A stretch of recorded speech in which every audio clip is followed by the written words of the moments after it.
Confused where to start? UPSC. One decision can change everything. Like to thank Wajiram and Ravi. Wajiram current affairs test series Wajiram का भी काफी help Wajiram is the best. But Wajiram, it is something holistic. It helped me in boosting my confidence. Structured learning expert. Mentorship in latest results, top 10 out of 10 from Wajiram.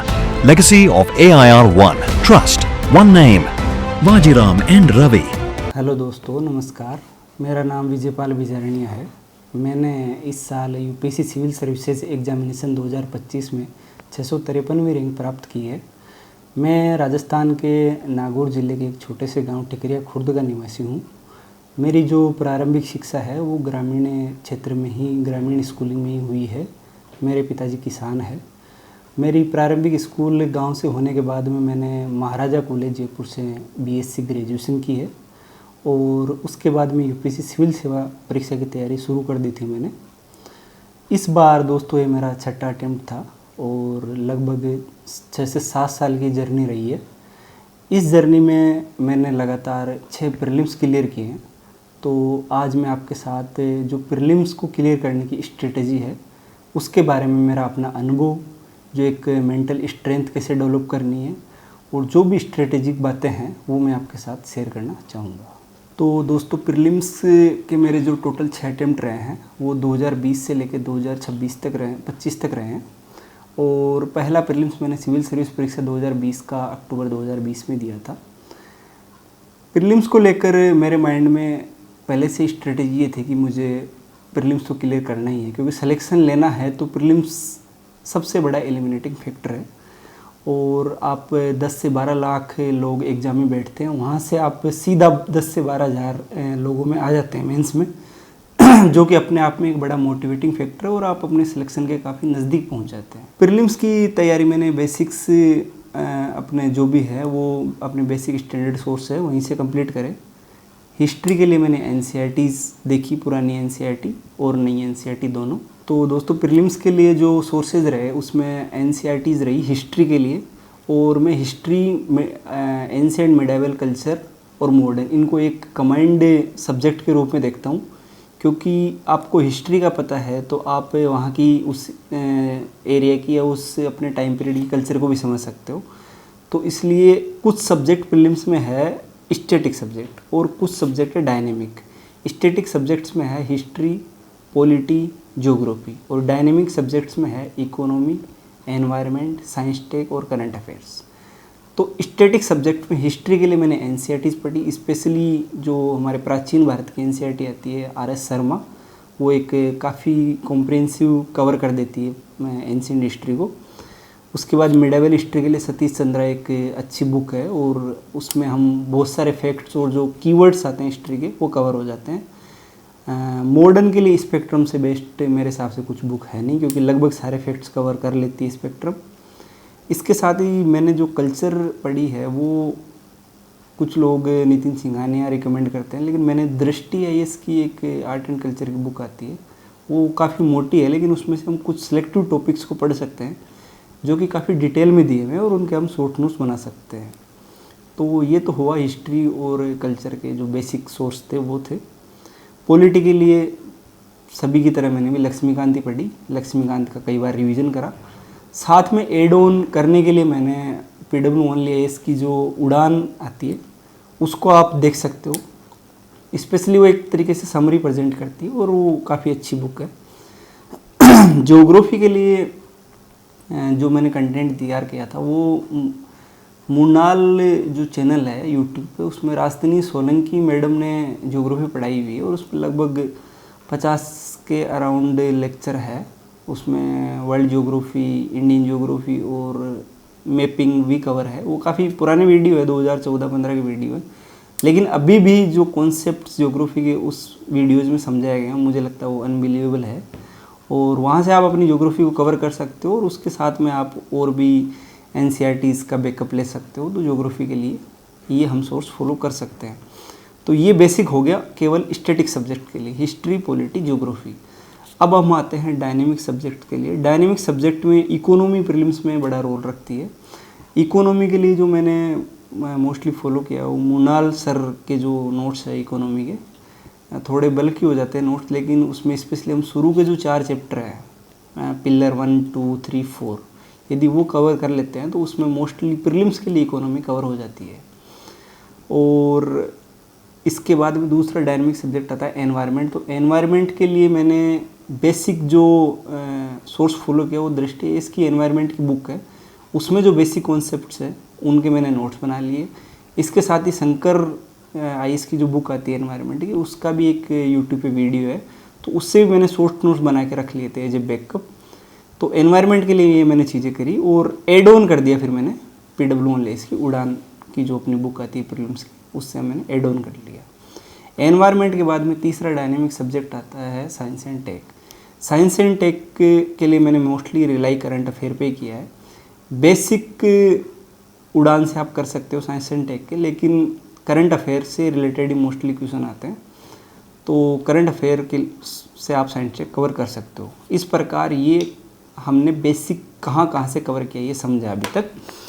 अभी अगले step में हम समझेंगे current affair कहाँ से करना है। तो दोस्तों मैंने जो करंट अफेयर करा वो PWL के 2 वीडियोज आते हैं, एक तो प्रीलिम बूस्टर, दूसरा आता है editorial discussion. Editorial discussion Sumit रेवड़ी सर करते हैं, वो लगभग दोपहर में एक वीडियो आ जाता है और शाम को एक प्रीलिम बूस्टर का वीडियो भी डाला जाता है जो लगभग 20 मिनट का रहता है और एडिटोरियल लगभग आधे घंटे का रहता है। तो कुल मिला के 1 घंटे का ये टोटल एक कमांड पैकेज है करंट अफेयर का, और ये डेली वीडियो आते हैं संडे को छोड़ के। तो मेरा ऐसा मानना है कि हम मंथली मैगजीन्स से कवर कर रहे हैं, लेकिन मुझे नहीं लगता कि यूपीएससी जिस डेप्थ में क्वेश्चन पूछ रही है और जितना नॉलेज हमें चाहिए वो केवल और केवल एक मंथली मैगजीन कवर कर पाती है, नहीं कर पाती, मुझे इस पर डाउट है। इसलिए मैं विश्वास रखता हूँ कि डेली करंट अफेयर ही बेस्ट तरीका है। एटलीस्ट हम डेली अवेयर रहेंगे चीज़ों के बारे में, और मंथली जो एक ब्रॉड स्पेक्ट्रम तैयार होगा चीज़ों के बारे में इन डिटेल पता लगेगा, तो ही हमारी करंट अफेयर पे कमांड बहुत अच्छी होगी।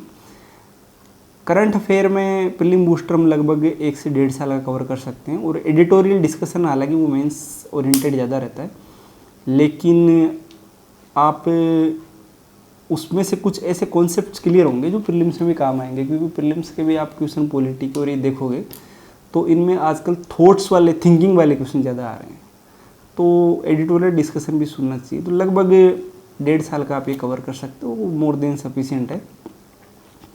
इसके साथ कुछ लोग एड ऑन करने के लिए जो टारगेट यूपीएससी चैनल से जो 12 घंटे का ये करंट अफेयर का वीडियो डाला जाता है, मैराथन वीडियो, उससे भी कवर करते हैं।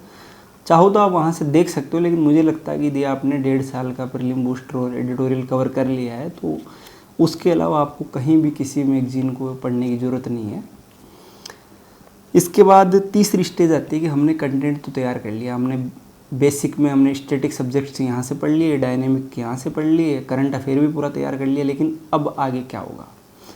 तो इसमें दोस्तों मेरी स्ट्रेटजी साफ साफ थी कि कंटेंट आपको एक नॉलेज प्रोवाइड करता है, लेकिन बिना नेट प्रैक्टिस के आप क्रिकेट का मैच नहीं खेल सकते, वैसे ही बिना टेस्ट सीरीज़ के आप प्रीलिम्स क्लियर नहीं कर सकते। तो इसमें मैंने जब मैं शुरू में तैयारी करने आया था तो एक सीनियर्स थे, वो बार बार प्रीलिम्स क्लियर कर रहे थे, तो मैंने उनसे पूछा कि आपके सफलता का राज क्या है, आप कैसे क्लियर कर पा रहे हो बार बार। तो उन्होंने एक ही चीज़ बोली कि विजयपाल देखो, टेस्ट सीरीज़ है ना, उससे बेस्ट कोई तरीका नहीं है अपने बेसिक को रिवाइज करने का, करंट अफेयर की स्ट्रेंथ को चेक करने का और एक नेट प्रैक्टिस करने का। तो मैंने वहीं से एक फार्मूला बना दिया कि मुझे हर प्रीलिम्स से पहले लगभग 50 टेस्ट दे के जाने हैं। अब ये 50 टेस्ट आपकी चॉइस के हो सकते हैं, विजन के भी हो सकते हैं, फोरम के भी हो सकते हैं, दृष्टि के भी हो सकते हैं, राव आईएएस के भी हो सकते हैं, लेकिन एटलीस्ट इनमें 30 सेक्शनल टेस्ट हो और 20 फुल लेंथ टेस्ट हो। सेक्शनल टेस्ट से क्या होगा कि आप जैसे हिस्ट्री को आपने रिवाइज कर लिया, हिस्ट्री, मिडाइवल, कल्चर, एंशिएंट सारी रिवाइज कर ली, उसके बाद में इनके लगभग 6 से 7 टेस्ट सेक्शनल दे दिए, तो आपने लगभग 700 क्वेश्चन अटेम्प्ट कर लिए और उसके बाद उनके सॉल्यूशन भी पढ़ लिए। इससे आपको एक तो रिकॉल बहुत अच्छे से होगा अपना जो भी रिवीजन करा हुआ है, और इससे रिवीजन में हेल्प अलग से मिलेगी, साथ ही आप पेपर को अटेम्प्ट करना सीख जाओगे और बार बार एक पैटर्न समझ जाओगे कि क्वेश्चन कैसे पुटअप किया जाता है और हमें कैसे इसको सोल्व करना है। तो इसलिए सेक्शनल टेस्ट दोगे तो आप लगभग 30 सेक्शनल टेस्ट दोगे तो 3000 क्वेश्चन तो आप सब्जेक्ट वाइज सोल्व कर लोगे। इसके बाद में 20 के आसपास फुल लेंथ टेस्ट दोगे तो लगभग 2000 आपके मतलब फुल फ्लेज टेस्ट हो जाएंगे, 2000 क्वेश्चन। तो जब 5000 क्वेश्चन करके आप जाओगे और जहाँ वहाँ पे 100 क्वेश्चन वाला एक पेपर आएगा, उसके अंदर आपको एक अलग ही ईजीनेस फील होगी, आपको पेपर अटेम्प्ट करने का तरीका पता लग जाएगा। और इससे जो प्रैक्टिस होगी ना, और इससे जो आप हैक्स सीखोगे, कैसे एलिमिनेट करना है, कैसे सही ऑप्शन आइडेंटिफाई करना है, कैसे एरर को कम करना है, ये आप टेस्ट सीरीज से सीखोगे। तो ये जीएस का मोटा मोटा पूरी एक स्ट्रेटजी थी मेरी कि बेसिक कहाँ से कवर करा, करंट अफेयर कैसे करा और टेस्ट सीरीज मैंने कैसे लगाई। इसके बाद जो सीसेट है, हिंदी मीडियम के स्टूडेंट्स में स्पेशली सीसेट का काफ़ी डर रहता है। और 2020 में जब मैं फ़र्स्ट टाइम सीसेट अटेम्प्ट किया था, उसमें वो काफ़ी इजी था, तो वहाँ मुझे मुश्किल नहीं आई, तो मुझे लगा कि सीसेट इतना कोई मुश्किल नहीं है, तो मैंने बहुत ज़्यादा उस पर ध्यान नहीं दिया। और 2021 में जब मैं प्रीलिम्स देने गया तो सीसेट का पेपर थोड़ा सा लेवल का आया, तो वहाँ पे मैं फंस गया। उस साल मेरा स्कोर भी लगभग बॉर्डर पे रहा, 70 स्कोर रहा, और बड़ी मुश्किल से प्रीलिम्स क्लियर हुआ उस साल। तो उस गलती से मैंने एक चीज़ सीखी कि सीसेट का पेपर मुश्किल है, लेकिन उससे ज़्यादा यदि हमारी अप्रोच सही नहीं है तो हम उसे और मुश्किल बना देंगे। ये ऐसा है कि 2021 के प्रीलिम्स के पेपर में मैंने शुरू से मैथ के क्वेश्चन अटेम्प्ट करे, मैथ रीजनिंग में करता चला गया। उसमें 3-4 क्वेश्चन ऐसे थे जो टफ़ थे, उनमें मैं फंस गया। और टफ़ क्वेश्चन में फंसने से मेरे 5-7 मिनट एक एक क्वेश्चन में जाने लगे, और पता ही नहीं चला कि कब 2:30 बजे पेपर शुरू होता है और आज तुरंत 3:30 पौने 4 हो गए। और जो प्रेशर फील हुआ उसके बाद, बड़ी मुश्किल से रीडिंग कॉम्प्रिहेंशन को मैंने सोल्व करके और काम चलाया वहाँ। तो उसके बाद मैंने उस गलती का एक समाधान ये देखा कि हमें आइडेंटिफाई करना है, टारगेटेड अप्रोच पे चलना है। हमें पेपर ओपन करते ही सीसेट में सबसे पहले टिक लगा लेना है 20 से 25 जो मैथ रीजनिंग के क्वेश्चन करने हैं कि मुझे यही क्वेश्चन करने हैं, ये इजी गोइंग क्वेश्चन है और इन टॉपिक्स पे मेरी कमांड भी है। आपको 50-55 question line by line solve नहीं करने हैं, और 1 घंटे 1.25 घंटे के अंदर मैथ रीजनिंग को ख़त्म करके और आपको रीडिंग कॉम्प्रिहेंशन सारे करके आने हैं। अजम्पशन वाले आप रीडिंग कॉम्प्रिहेंशन छोड़ सकते हो। ये मैं पेपर की स्ट्रेटजी बता रहा हूँ, पढ़ने की सोल्व करने की सीसेट की स्ट्रेटजी मेरे पास थी नहीं, क्योंकि मैं यूपीएससी से पहले लगभग 6 महीने के आसपास एसएससी सीजीएल की कोचिंग कर चुका था। तो मैथ रीजनिंग पे मेरी अच्छी कमांड थी, तो मुझे कभी ज़रूरत पड़ी नहीं कि मैं वापस फॉर्मूलेस वही देख लेता था मैं, और टेस्ट सोल्व कर लेता था। लगभग आप कम से कम 10 टेस्ट सीसेट के सोल्व करके ही जाए, और उससे ही आपको कमांड आएगी। और यदि आप सीसेट के पेपर से पहले थोड़ी सी प्रैक्टिस कर लेंगे, आधे घंटे 5-7 क्वेश्चन निकाल लेंगे, तो जो सोल्व करने वाले हैं पेपर में जाके, उसमें आपका ब्रेन ऑलरेडी एक्टिव हो जाएगा। तो ये ओवरऑल एक स्ट्रेटजी थी। इसके बाद में मैं जो अगली स्ट्रेटजी बताना चाह रहा हूँ वो पेपर अटेम्प्ट करने की स्ट्रेटजी है, क्योंकि कंटेंट भी सबका तैयार है, टेस्ट भी सबने लगा लिए हैं, लेकिन पेपर को अटेम्प्ट कैसे करना है, इसमें कई हमारे स्टूडेंट्स हैं, कैंडिडेट्स हैं, वो चूक जाते हैं और वही मिस्टेक हो जाती है। तो पेपर अटेम्प्ट करने का सबसे बेस्ट तरीका ये है कि जैसे ही आपके पास पेपर आए, आप अपना OMR जो भी अपनी डिटेल्स है वो आराम से शांति से भर ले, क्योंकि 5 मिनट पहले आपको पेपर मिल जाएगा। पेपर मिलने के बाद में आप जब जैसे 9:30 हो, गहरी सांस ले, दिमाग को अपने शांत रखे, पेपर ओपन करें। ओपन करने के बाद माइंड में एक ही चीज़ दिमाग में रखें कि मैं हर क्वेश्चन से फाइट करूँगा। ये इजी पेपर नहीं है, मैं इसमें कोई भी इजी टॉपिक्स नहीं ढूंढूंगा। मुझे पॉलिटी इजी आती है तो मैं पहले भाग के पॉलिटी नहीं करूँगा, मैं फर्स्ट क्वेश्चन से I will fight from the question 1। ये माइंड में क्लियर कर लेना है, क्योंकि हम इजी टॉपिक्स को ढूंढने जाते हैं और इजी के चक्कर में फिर बाकी पूरा पेपर हमें टफ लगने लग जाता है, हमारे नर्व्स बहुत घबराने लग जाते हैं हम, और उसके चक्कर में आसान क्वेश्चनों में भी गलतियाँ करके और प्रीलिम्स की दौड़ से बाहर हो जाते हैं। तो इसलिए पहले क्वेश्चन से अटेम्प्ट करना शुरू कर देना है। पहले राउंड के अंदर आपको 9:30 से 10:30 के बीच में 1 घंटे के टाइम पीरियड के अंदर लगभग मेरा अनुमान ये है कि आप कम से कम 60 से 65 क्वेश्चन सोल्व कर लोगे। इस पहले राउंड के अंदर आपको 2 प्रकार के क्वेश्चन करने हैं। पहला, जो आपको पढ़ते ही आ रहे हैं कि हाँ इसका सॉल्यूशन ये है, उसको आप आंसर लगाओ, आगे बढ़ जाओ। दूसरा, जिनमें एटलीस्ट 2 ऑप्शन एलिमिनेट हो गए हैं। 2 ऑप्शन एलिमिनेट होते हैं आप लगभग 50% प्रोबेबिलिटी पे आ जाओगे। ये क्वेश्चन आपको अटेम्प्ट करने हैं और 10:30 होते ही आपको पेन स्टॉप कर देना है और लगभग जो 60 से 65 क्वेश्चन किए हैं उनको 5 मिनट से 10 मिनट का टाइम लेके OMR भर देनी है। 10:40 पे आपने OMR भर दी, आपको पता है मेरी OMR में 60 से 65 गोले ऑलरेडी भरे हुए हैं और ये वो क्वेश्चन है जिनमें मैं मान के चल रहा हूँ 80 से 90% सही होने के चांस है। इससे आपकी नर्व्स कंट्रोल हो जाएगी और आप बहुत ही अच्छा फील करोगे। और जो आपके बगल में बैठा होगा, जो एक स्ट्रेटेजीज नहीं चल रहा होगा, वो ऑलरेडी पेपर में इधर उधर भाग रहा होगा और अब तक परेशान हो चुका होगा, जबकि आप 60 से 65 क्वेश्चन OMR में भर के बैठ चुके हो और आपको पता है कि मोस्टली मेरे क्वेश्चन 80% क्वेश्चन मेरे राइट होने के चांस है। इससे नर्व कंट्रोल होगी। इसके बाद सेकेंड राउंड शुरू करना है। 10:40 से 10:45 के बीच में आपको सेकेंड राउंड शुरू कर देना है। सेकेंड राउंड के अंदर आप जो क्वेश्चन नहीं अटेम्प्ट किए अब तक उन पर वापस जाओगे और एक एक क्वेश्चन को बारीकी से देखोगे कि इस क्वेश्चन के ऑप्शन में क्या है, कौन सा ऑप्शन है, क्या मैं इसे एलिमिनेट कर सकता हूँ, क्या कोई एक्सट्रीम स्टेटमेंट है, क्या जनरल स्टेटमेंट है जिसमें सही मान सकता हूँ, क्या मैंने कहीं पढ़ा था, कहीं तो न्यूज़पेपर में पढ़ा होगा, यदि ये पॉलिटी का क्वेश्चन आया तो इस चैप्टर से आया तो इस चैप्टर की थिंकिंग ये है तो इसका आंसर ये होना चाहिए, यदि ये करंट अफेयर का क्वेश्चन है और हाल फिलहाल में करंट अफेयर में ये टॉपिक चल रहा था, कहीं इससे रिलेटेड तो नहीं है। हर तरीके का आपको दिमाग उस क्वेश्चन में लगाना है। मतलब आपको क्वेश्चन की एक तरीके से मतलब उसकी स्कैनिंग करनी है, उसका MRI स्कैन करना है कि इस क्वेश्चन को मैं छोड़ने वाला नहीं हूँ। एग्जामिनर ने अपना जितना दिमाग लगाना वो लगा लिया, लेकिन मैं इसमें आंसर निकाल के रहूँगा। इस माइंडसेट से आप क्वेश्चन पे चलोगे और इस राउंड में आप ये करोगे कि आप क्वेश्चन सोल्व करते करते OMR भी भरते जाना, क्योंकि उसके बाद लास्ट मोमेंट पे आपको OMR भरने का टाइम नहीं मिलेगा। तो फर्स्ट राउंड में तो OMR आपको 10 मिनट अलग से टाइम लेके भरनी है, जो 60 से 65 क्वेश्चन है। सेकेंड राउंड में आपको क्वेश्चन अटेम्प्ट करते करते ही OMR फिल करते रहनी है। इस तरीके से आप लगभग 11:20 तक आप लगभग पूरा पेपर कवर कर लोगे। आपने पूरी OMR भर दी। और अटेम्प्ट वाले में मैं ये मानता हूँ कि आपको किसी भी कंडीशन में 90 से नीचे अटेम्प्ट नहीं करने हैं, आपको 90 से ऊपर अटेम्प्ट करने हैं।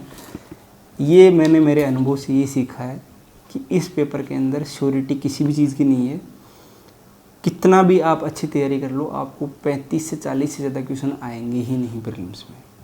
तो जब 35 से 40 क्वेश्चन में आ रहे हैं और 60 क्वेश्चन में हम ट्राई मार रहे हैं, तो सारों में ट्राई मार लो ना। फिर उसमें फिर हम क्यों कम करते हैं, 80 अटैम्प्ट करते हैं। मेरे कई दोस्त हैं जो 80 से ज़्यादा अटैम्प्ट करने की हिम्मत ही नहीं कर पा रहे हैं और हर बार उनका प्री नहीं हो रहा है, क्योंकि 80 क्वेश्चन आप करोगे तो आप मान के चलो आपको 56 राइट होने चाहिए।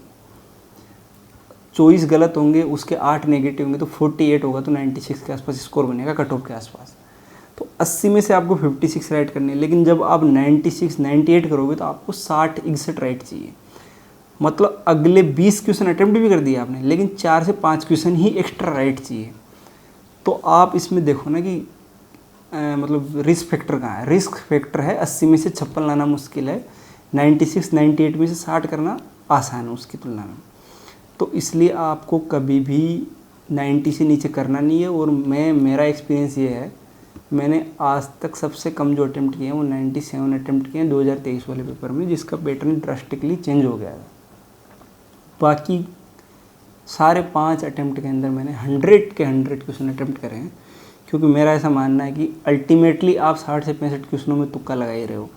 और तुक्का नहीं, वो एक मतलब एक इंटेलिजेंट गेसिंग है। तो इंटेलिजेंट गेसिंग लगा रहे तो हम फिर डरना किस बात का, क्योंकि इसमें श्योरिटी नहीं होगी। आप मान के चलिए आप 80 क्वेश्चन करोगे तो पेपर कंप्लीट आपको उतना स्कोर आएगा ही नहीं, वो अल्टीमेटली नेगेटिव होकर आप 80-85 के आसपास रह जाओगे। इसलिए आपके अटेम्प्ट वाले नंबर्स को बढ़ाना है आपको। तो ये स्ट्रेटजी है पेपर को अटेम्प्ट करने की एक लाइव मोड में। इसके बाद में मैं आपको प्रीलिम्स के कुछ हैक्स कहो या कुछ एलिमिनेशन टेक्टिक्स कहो, उनके बारे में मैं स्पेशली आपको ये कहना चाहूँगा कि बिल्कुल ये एलिमिनेटिंग जो भी टेक्टिक्स है वो काम करती है। और इसमें कई तरीके की ट्रिक्स होती है कि भाई, पहली है कि एक जनरल स्टेटमेंट है वो हमेशा सही होता है। इसका कारण ये है कि जनरल स्टेटमेंट को आप गलत कैसे करवाओगे। कल को यूपीएससी के सामने किसी ने मतलब कोई लीगल इशू आ गया कि ये क्वेश्चन तो हमारे आंसर से तो ये कह रहा है, इससे ये कह रहा है, तो जनरल स्टेटमेंट को आप कभी भी है ना रोंग नहीं कर सकते। उसके लिए आपको बहुत फैक्ट्स चाहिए होंगे। जैसे मान लो एक स्टेटमेंट है कि राजा राम मोहन राय ने वेदों पर ये टिप्पणी की। तो अब हमने कहीं नहीं पढ़ा कि वेदों पर टिप्पणी करी या पता नहीं करी कि नहीं करी, लेकिन इस स्टेटमेंट को प्रूव कैसे करोगे कि ये सही है कि गलत है? क्योंकि कहीं ना कहीं एक बुक या एक कोई ना कोई लिखी हुई हो सकती है जहाँ पे लिखा हुआ मिल जाए कि राजा राम मोहन राय ने तो ये कहा था, तो उसको फिर गलत कैसे करेंगे? इसलिए ये मान के चलो कि जो एक जनरल स्टेटमेंट होता है ना, वो बिल्कुल ही एक इजी ऑप्शन होता है और उसको आप सही मान के चले।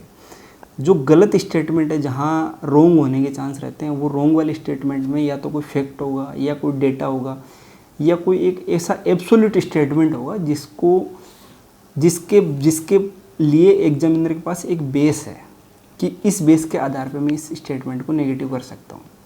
फॉर एग्जाम्पल XYZ स्कीम है, वो ABCD ये मिनिस्ट्री इसके द्वारा शुरू की गई है। अब एग्जामिनर को एग्जैक्टली पता है कि इस मिनिस्ट्री ने इस मिनिस्ट्री के द्वारा है, तो वो अपने रॉन्ग जो स्टेटमेंट होगा ना उसको सब्सटेंट करने के लिए उसके पास एब्सोल्यूट फैक्ट मौजूद है। तो ऐसे जो स्टेटमेंट आएगा ना वो गलत होंगे या फिर वो आपको पता है तो सही हो जाएगा कि हाँ ये चीज़ मुझे पता तो सही ऑप्शन है, तो आप भी एब्सोल्यूट श्योर हो, नहीं तो वो गलत होगा।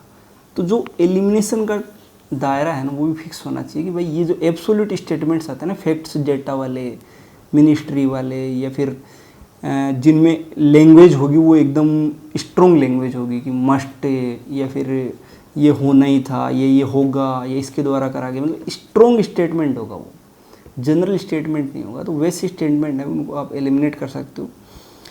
इसके अलावा आप एक दिमाग ये लगा सकते हो कि भाई पेपर सोल्व करते समय क्वेश्चन पढ़ लिया आपने, लेकिन क्वेश्चन के बाद ऑप्शन समझ में नहीं आ रहे, तो आप एक ऑप्शन डिसाइड कर लो कि मुझे ये ऑप्शन है, ये सही मान लेना है। सपोज मैं इस स्टेटमेंट नंबर 3 को सही मान लेता हूँ। स्टेटमेंट नंबर 3 को सही मानने के बाद में इसके साथ कितने कॉम्बिनेशन बन रहे हैं? 1 को सही मान रहा तो 1 2 ऑप्शन है, एक 2 3 ऑप्शन है, एक 1 2 3 ऑप्शन है, लेकिन मैं श्योर हूँ कि 3 गलत है, तो 3 गलत होने से यदि 2 ऑप्शन कट रहे हैं और 1 को मैं सही मान रहा हूँ, वो मुझे भी नहीं पता सही है कि नहीं, लेकिन मैं सपोज 1 को सही मान के और यदि 2 के साथ उसका कॉम्बिनेशन बन रहा है, इस लेवल से भी आंसर ढूंढे जा सकते हैं। ये मतलब बहुत प्रैक्टिस से आती है ऐसी चीज़ें कि हाँ कैसे आंसर निकाला जाता है क्वेश्चन का। इसके अलावा और कई तरीके के हैक्स होते हैं कि जैसे करंट अफेयर का कोई क्वेश्चन आया, अब हमें पता है कि ये करंट अफेयर में साइंस टेक है, इकोनॉमी एनवायरनमेंट में कोई क्वेश्चन है, ये अभी हाल ही में ये वर्ड सुना गया, किससे रिलेटेड हो सकता है। अब हमने पढ़ा है करंट अफेयर, तो आप मान के चलो कि हमने लगभग सारा ही करंट अफेयर कवर कर लिया होगा। तो यदि ये फैक्ट या ये चीज़ हमने स्टेटमेंट में सुनी नहीं क्योंकि हमने पढ़ी नहीं, तो इसका मतलब ये इस चीज़ से रिलेटेड नहीं है। क्योंकि यदि ये कहीं ना कहीं किसी चीज़ से रिलेटेड होता तो वो हमें याद आती। ठीक है भाई, ट्रोजन हॉर्स क्या है तो करंट अफेयर में कहीं तो पढ़ा होगा। ट्रोजन हॉर्स हमें पता है कोई मालवेयर हो सकता है, तो मालवेयर पढ़ा है, या फिर ऐसी चीज़ जो हाल फिलहाल में घटित हुई, तो वो ऑप्शन सेलेक्ट करना है जो हमें पता है कि हाँ करंट अफेयर में ये चीज़ सुनी है, तो ये चीज़ शायद इस चीज़ से रिलेटेड हो सकती है, तो उस चीज़ का भी आपको ध्यान रखना है। तो प्रीलिम्स को लेकर मैं डिटेल में तो भी इतना बता नहीं पाऊँगा कितने उसमें कई तरह के हैक्स है। मैंने टेलीग्राम चैनल भी है, विजयपाल AIR 653 के नाम से है, तो उस पर मैं भी कई हैक्स और शेयर कर दूंगा मैं। इसके बाद में मैं सबसे इम्पोर्टेंट जो चीज़ है वो है कि हम प्रीलिम्स की तैयारी में क्या क्या गलतियां करते हैं और इन गलतियों को हमें अवॉइड करना कितना ज़रूरी है। सबसे बड़ी हम प्रीलिम्स की तैयारी में गलती करते हैं कि कंटेंट हम इतना ज़्यादा इकट्ठा कर लेते हैं कि हमें पता ही नहीं कि पर्टिकुलर फैक्ट या स्टेटमेंट कहाँ से पढ़ा है, क्या है।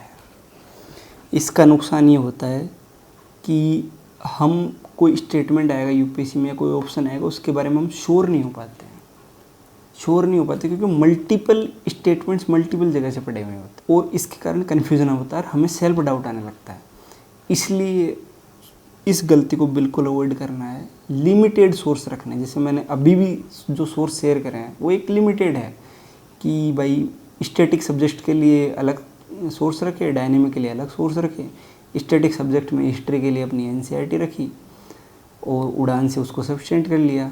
इसके बाद हम पॉलिटिकल लक्ष्मीकांत प्लस उड़ान रख ली। ज्योग्राफी के लिए मूनाल की राजधानी सोलंकी की वीडियो कर लिए प्लस उड़ान भी देख ली। तो ऐसे लिमिटेड सोर्स रखे और उनको बार बार मल्टीपल रिवीजन करा।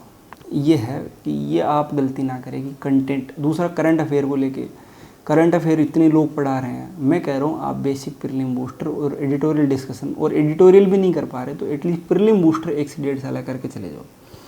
आपको कोई मंथली मैगजीन पढ़ने की आवश्यकता नहीं। मैं आपके सामने बैठा हूँ, 6 बार प्रीलिम्स क्लियर हुई है उस केवल और केवल एक चीज़ से।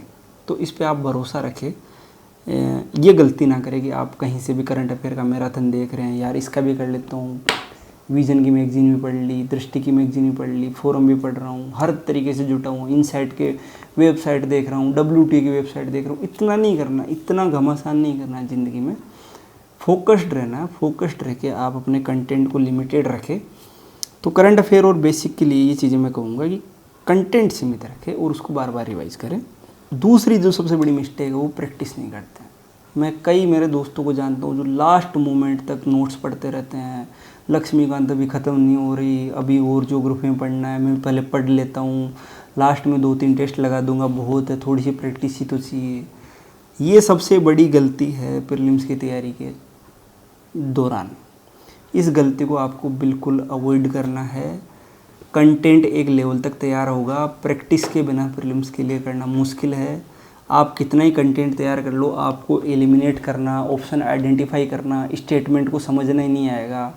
आपको पता ही नहीं चलेगा कि सब्जेक्ट के अंदर कौन सी चीज़ मुझे बार बार एलिमिनेट करवा रही है, कौन सी चीज़ बार बार स्टेटमेंट को रोंग करवा रही है। सपोज आपने पॉलिटी के अंदर गवर्नर के बारे में सब कुछ पढ़ लिया, लेकिन जब तक आप गवर्नर की क्वेश्चन सोल्व नहीं करोगे तो आपको एग्जैक्ट पता नहीं चलेगा कि यार गवर्नर का ये जो इस टाइप का क्वेश्चन आता है ना, इसके अंदर ये स्टेटमेंट गलत होता है। तो बिना प्रैक्टिस के ये नहीं होता। तो दूसरी मिस्टेक अवॉइड करनी है। और जैसा मैंने स्ट्रेटेजी में शेयर भी करा है कि एटलीस्ट 50 टेस्ट का आप टारगेट रखें, जिसमें 30 से 35 सेक्शनल टेस्ट और 15 फुल लेंथ टेस्ट हो। लगभग 4 से 5 हज़ार क्वेश्चन आपको सोल्व करने हैं, तब जाके आप इस चीज़ पे आगे बढ़ पाओगे और उतनी ही आपके लिए प्रीलिम्स का जो एग्ज़ाम होगा वो आसान हो जाएगा। तीसरी जो मिस्टेक्स अवॉइड करते हैं वो ये कि जैसे शुरू में 1-2 अटेम्प्ट में प्रीलिम्स नहीं हुआ, उसके बाद में वो अपने ऊपर इतना ज़्यादा प्रेशर बना लेते हैं, इतने ज़्यादा नर्वस हो जाते हैं कि उनको लगता है कि अब इस बार प्रीलिम्स नहीं हुआ तो फिर भी 1 साल और चला जाएगा मेरा। देखो, मेरा ऐसा मानना है कि डर होना स्वाभाविक है कि भाई 2 बार प्रीलिम्स नहीं हुआ, 3 बार नहीं हुआ, डर हो सकता है, इसमें कोई बड़ी बात नहीं है। लेकिन उससे बड़ा इम्पोर्टेंट है कि हम उस डर को कंट्रोल कैसे रखें, नर्व्स को कंट्रोल कैसे रखें। एक चीज़ माइंड में ध्यान रखनी है कि ज़िंदगी में है ना, किसी भी चीज़ का अंत नहीं है।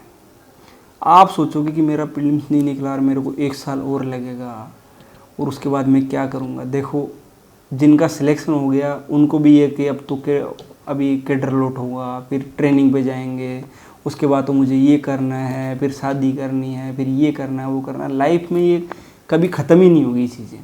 तो इसलिए है ना, ये लोड नहीं लेना कि अब तुम्हें 1 साल क्या होगा, मैं तो 1 साल डिले हो जाऊँगा। ये डिले वाला लोड लेना ही नहीं है। जब सिलेक्शन भी हो जाएगा, 35 साल के हो जाओगे, तो भी अगले 1 साल का और टारगेट रहेगा कि यार अभी 1 साल क्या करूँ, ये करूँ, वो करूँ। तो आप अभी 25, 26, 27, 28 जो भी आपकी एज है, उसके अंदर 6 महीने, साल भर, 1 साल, 2 साल इस तैयारी में कोई मायने नहीं रखता। और ये देश का सबसे बड़ा एग्ज़ाम है, इसमें इतना कंपटीशन है, समय मांगता है। तो आपका नहीं भी होगा तो भी आपको जो लोग समझदार होंगे वो जज जैसे ही करेंगे कि भाई इतना मुश्किल एग्ज़ाम है, ट्राई तो किया इसने। कई लोगों ने तो ट्राई भी नहीं किया, आप ट्राई तो कर रहे हो, एटलीस्ट आपने हिम्मत तो उठाई, आपने नोट्स तो उठाए सारे, आपने रिवीजन करा, 1-2 साल दिया। तो माइंड से प्रीलिम्स के एग्ज़ाम से पहले ये दिमाग से निकाल दो कि मेरे को ये सब प्रीलिम्स नहीं हुआ तो क्या होगा, ताकि एटलीस्ट आप है ना उस चीज़ पे फोकस कर सको कि मुझे क्या करना है।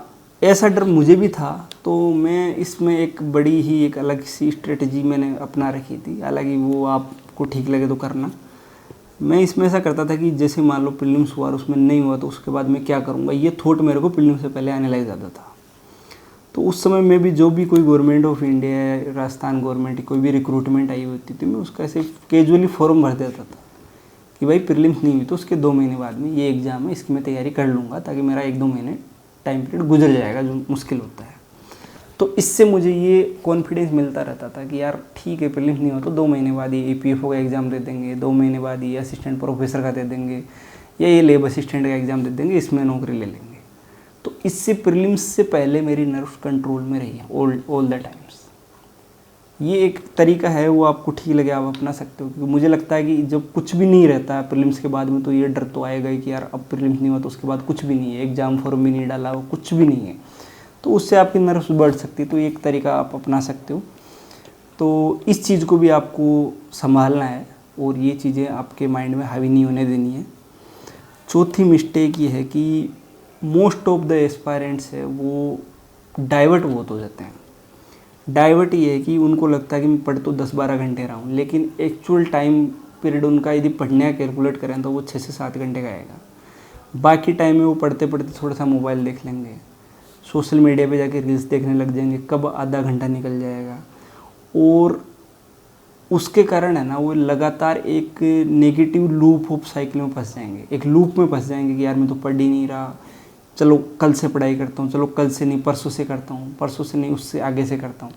इसके चक्कर में कई दिन वो ऐसे बिना पढ़े निकाल देते हैं। ऐसा फेज मेरे साथ भी कई बार आया, जब 10-10, 15-15 दिन बिना पढ़े निकाल दिए, क्योंकि एक बार आप उस लूप में फंस गए और पढ़ाई शुरू नहीं कर पा रहे तो दोबारा शुरू करना बहुत मुश्किल हो जाता है आपके लिए, क्योंकि मोटिवेशन नहीं आता फिर, और गिल्ट फीलिंग बहुत ज़्यादा आने लगती है कि यार मैं कर क्या रहा हूँ यहाँ पे, मैं दिन भर मोबाइल चला रहा हूँ, दिन भर YouTube shorts reels social media time ख़राब करता जा रहा हूँ, तो उसके चक्कर में फिर पढ़ाई शुरू नहीं हो पाती है।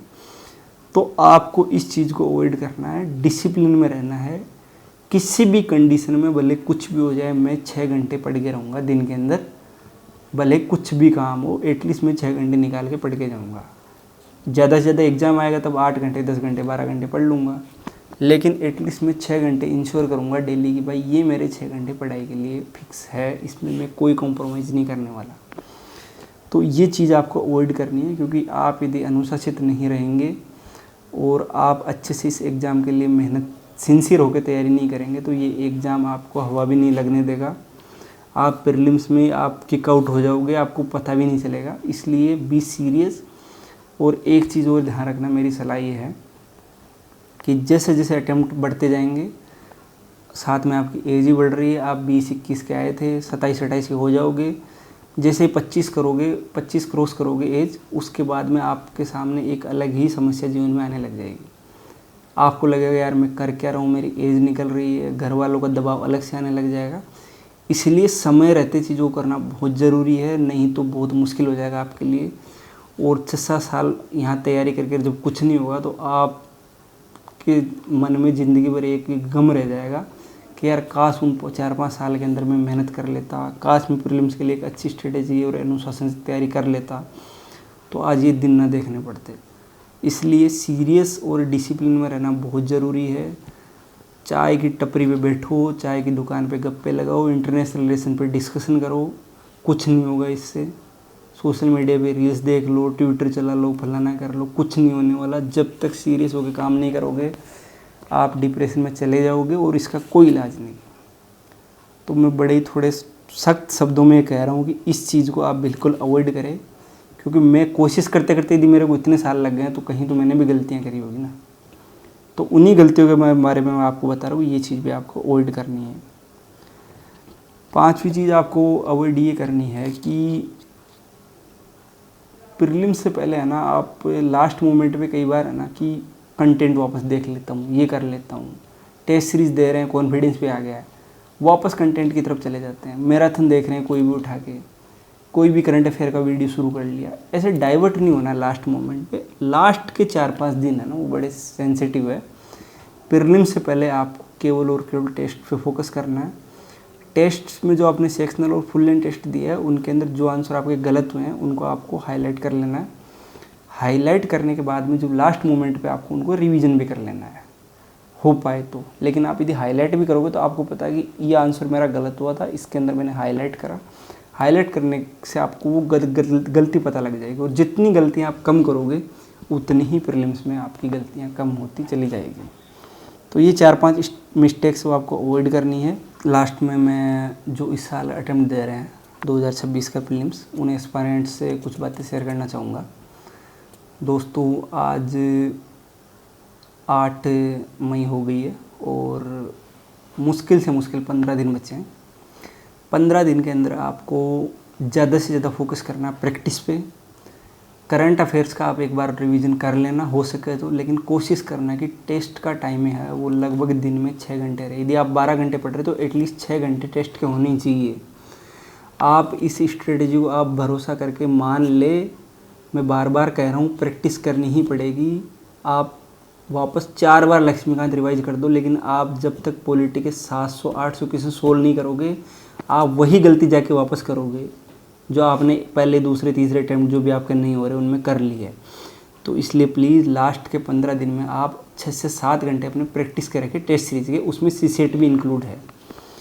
दूसरी चीज़, एग्ज़ाम के लास्ट मोमेंट पे आपको माइंड में एक चीज़ ध्यान रखनी है कि जब पेपर में मुझे 30 से 35 क्वेश्चन ही आने हैं तो मैं पेपर टफ आए मुश्किल आए मैं इसके बारे में ओवर थिंक क्यों कर रहा हूँ।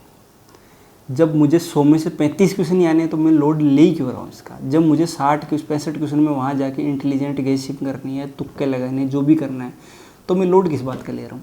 लोड तो वहाँ लेना चाहिए ना कि यार मैंने तैयारी कर ली है, अब 100 में से मेरे को 90 क्वेश्चन आने ही चाहिए क्योंकि कट ऑफ है ना 200 में से 180 जा रही है। ऐसा कुछ भी नहीं है, कट ऑफ 90 नंबर के आसपास रहती है। अल्टीमेटली आपको 60 से 65 क्वेश्चन वहाँ पे इंटेलिजेंट गेसिंग के द्वारा करने हैं। तो माइंड में एग्ज़ाम हॉल में एंटर होने से पहले एक चीज़ ध्यान रखनी है कि आंसर पेपर के अंदर है। देखो मेंस तो है नहीं है, मेंस के अंदर तो क्वेश्चन आएगा, क्वेश्चन के बाद में 2 खाली पेज मिलेंगे, उनमें आपको रिकॉल करके लिखनी पड़ेगी चीज़ें, और वो बड़ा मुश्किल होता है कि चीज़ें याद करके लिखनी पड़ रही है। यहाँ याद करके नहीं लिखना, यहाँ क्वेश्चन भी सामने है और उसका उत्तर भी यूपीएससी बता रही है कि देखो 4-5 ऑप्शन आपके सामने है। और हमारे माइंड के अंदर एक ऐसी कैपेसिटी होती है कि जो चीज़ हमने एक बार देख ली वो ज़िंदगी में भले कितने साल पहले देखी हो दीदी, वो सामने आ जाती है तो वो क्लिक कर जाती है। इसलिए माइंड में एक चीज़ दिमाग में बिठा ले कि आंसर पेपर के अंदर है, मुझे किसी भी चिंता की कोई बात नहीं है। और मैं ऑप्शन देखूंगा, ऑप्शन देख के जो मैंने चीज़ पढ़ी होगी वो 100% मेरे माइंड में क्लिक करेगी और मैं अपने इंट्यूशन के हिसाब से राइट आंसर चूज करूँगा, पहले गलत आंसर को क्रॉस करूँगा। ये चीज़ ध्यान रखना, रिजेक्ट फर्स्ट चूज लेटर। पहले आपको भले आपको सही आंसर पता लगे कि ऑप्शन बी सही आंसर है, लेकिन आपको ऑप्शन ए, सी और डी को क्रॉस मारना है पेन से। ये प्रैक्टिस है ना आपको एरर फ्री बना देगी, आप कम से कम गलतियां करोगे। तो पहले रिजेक्ट करना है फिर चूज करना है, और चूज में यदि 2 ऑप्शन में डाउट है एलिमिनेशन करने के बाद भी तो उसमें इंट्यूशन वाले के साथ जाना है, क्योंकि आपको मान के चलना कि कहीं ना कहीं ये पिक्चर मेरे दिमाग में होगी, कहीं तो पढ़ा होगा मैंने, इसलिए क्लिक होकर इंट्यूशन इसको ज़्यादा फोर्स कर रहा है, तो उस पर आपको क्लिक कर देना है, उस पर आपको टिक लगा देना है। और लास्ट फाइनली जो मैंने बात कही है कि 90 से अबव आपको अटेम्प्ट करने हैं, और अटेम्प्ट करने वाली स्ट्रेटजी मैंने शेयर कर दी कि पेपर को 9:30 से 11:30 के बीच में किस तरीके से अटेम्प्ट करना वो भी शेयर कर दिया है। आप बिल्कुल मस्त होके निश्चिंत होके पेपर में बैठे, सीसेट के पेपर्स और जीएसके और सीसेट के बीच में जो ब्रेक है उसके अंदर सीसेट के एटलीस्ट 15 से 20 क्वेश्चन आप पेन और पेपर लेके सोल्व कर ले, क्योंकि आपको जाके सोल्व करना है अंदर। तो सोल्व कर ले, उसके बाद जब आप सीसेट के पेपर में जाए उसमें एक चीज़ ध्यान रखनी है, सबसे पहले आपको मैथ रीजनिंग करनी है। मैथ रीजनिंग के अंदर आपको 20 से 25 क्वेश्चन को पहले 2-3 मिनट में टिक लगा लेना है कि ये ईजी जो टॉपिक से क्वेश्चन है इन क्वेश्चंस को मैं करने वाला हूँ, बाकियों को मैं हाथ भी नहीं लगाने वाला हूँ। कई इंजीनियरिंग वाले आईआईटी वाले स्टूडेंट्स होते हैं, उनको बड़ा कॉन्फिडेंस होता है मैथ रीजनिंग पे, तो वो सारे क्वेश्चन अटेम्प्ट करने लग जाते हैं कि मैं तो मैथ रीजनिंग करूँगा। उसमें मैथ रीजनिंग के कई टफ क्वेश्चन में वो फंस जाते हैं और पेपर नहीं कर पाते हैं और उनका सीसेट नहीं होता है। ऐसे केस मेरे सामने है, मैं कई दोस्तों को जानता हूँ। इसलिए लिमिटेड 20 से 25 क्वेश्चन मैथ रीजनिंग के आपको अटेम्प्ट करने हैं। उन क्वेश्चन को अटेम्प्ट कर लेना है आपको 3:45 तक। 5 मिनट में आप OMR भरोगे, 3:50 तक आप 25 क्वेश्चन अटेम्प्ट कर चुके हो जो मैथ रीजनिंग के हैं, और उनको सोल्व करा आपने तो लगभग 25 में से आप मान के चलो 22-23 क्वेश्चन तो सही होंगे क्योंकि मैथ रीजनिंग के क्वेश्चन है तो गलत नहीं होते इतनी आसानी से। उसके बाद में आपको 27 से 28 जो रीडिंग कॉम्प्रिहेंशन है उनको आपको कंटिन्यू सोल्व करना है। रीडिंग कॉम्प्रिहेंशंस में आपको अजम्पशन वाले जो कॉम्प्रिहेंशन है उनको अवॉइड करना है। सबसे पहले राउंड में आपको टारगेट वो कॉम्प्रिहेंशन करना थोड़ा साइज में छोटा हो। उसके बाद सेकंड राउंड में वो कॉम्प्रिहेंशन टारगेट करना जिसमें एटलीस्ट 2 क्वेश्चन आए, ताकि एक कॉम्प्रिहेंशन पढ़ के आप दोनों क्वेश्चन अटेम्प्ट कर दो। और लास्ट में जो बचे हुए कॉम्प्रिहेंशन है उनको अटेम्प्ट करना है। कॉम्प्रिहेंशंस में भी जीएस की तरह एलिमिनेशन टेक्निक लगेगी। आपको जो ऑप्शन एक्सट्रीम है या जो कॉम्प्रिहेंशन से मैच भी नहीं करा उसको तुरंत क्रॉस कर देना है। उसके बाद भी यदि 2 ऑप्शन बचते हैं तो आपको कॉम्प्रिहेंशंस की जो लाइन्स है उस पर ज़्यादा जाना है, अपना जीएस का नॉलेज कम लगाना है, कॉम्प्रिहेंशंस में जो कंटेंट है उसके हिसाब से सही आंसर लगा देना है। कई बार सिचुएशन ऐसी भी आ जाएगी कि आपको टाइम नहीं मिल रहा है, कॉम्प्रिहेंशन बचे हुए हैं, तो कुछ कॉम्प्रिहेंशन ऐसे आते हैं कि आपको कॉम्प्रिहेंशन पढ़ना भी नहीं है, आप सीधे ऑप्शन में जाओ, जो ऑप्शन एक्सट्रीम स्टेटमेंट दिखते हैं उनको क्रॉस करो और अपने जीएस के नॉलेज के हिसाब से ऑप्शन को टिक लगा दो। ये लास्ट स्ट्रेटजी है, ये मतलब जब आपको टाइम ना मिले तो ही यूज़ करें, वरना आप कॉम्प्रिहेंशन पढ़ के ही जिस तरीके से हम सोल्व करते आ रहे हैं वैसे ही सोल्व करें। तो इस प्रकार आप आराम से सी सेट को अटेम्प्ट कर सकते हैं और 48 से 52 के बीच में आप क्वेश्चन अटेम्प्ट करें, ना इससे कम करें ना इससे ज़्यादा करें, क्योंकि ये एक स्वीट स्पॉट है। इसमें नेगेटिव काट पीट के आपका अराउंड 75 से 80 का स्कोर रह जाता है, तो सेफ स्कोर रहेगा आपका। तो लगभग 27 कॉम्प्रिहेंशन हो जाएंगे, 20, 22, 25 मैथ रीजनिंग के क्वेश्चन हो जाएंगे। तो इस रेंज में आप क्वेश्चन अटेम्प्ट करें और wish you all the best. आप अच्छे से पेपर दें और किसी प्रकार की चिंता ना करें, आप अच्छे से करोगे, आप नर्व्स को कंट्रोल में रखोगे तो पेपर अपने आप ही ईजी हो जाएगा। दोस्तों एक बात और शेयर करनी है कि मेरा टेलीग्राम चैनल है विजयपाल AIR 653, जिसका नाम है प्रीलिम्स मंत्रा बाई विजयपाल। उस चैनल पे मैं कुछ प्रीलिम्स को लेकर जो भी हैक्स है या जो स्ट्रेटेजी है वो शेयर करता रहता हूँ और आप अपने डाउट्स भी पूछ सकते हैं। और अभी लास्ट के 15 दिन में मैं उस पर थोड़ा एक्टिव रहने वाला हूँ, तो आप उस चैनल को ज्वाइन कर लें और उस पर अपने डाउट्स है वो क्लियर भी करवा सकते हैं। और एक बात और शेयर करना चाहूँगा कि DKT जो दिल्ली नॉलेज ट्रिक चैनल है उस पर टॉपर्स की वीडियो मैंने जब तैयारी शुरू करी थी उसमें भी काफ़ी देखे हैं और ये बहुत ही अच्छा प्लेटफॉर्म है कि टॉपर्स अपनी जर्नी भी शेयर करते हैं और एक उनका साइकोलॉजिकल मेंटल जो भी एक लड़ाई थी एग्ज़ाम से वो भी हमें पता लगती है। तो मैं इसके लिए DKT की टीम का भी थैंक यू कहना चाहूँगा कि मुझे भी इस मंच पर आने का मौका दिया। Thank you.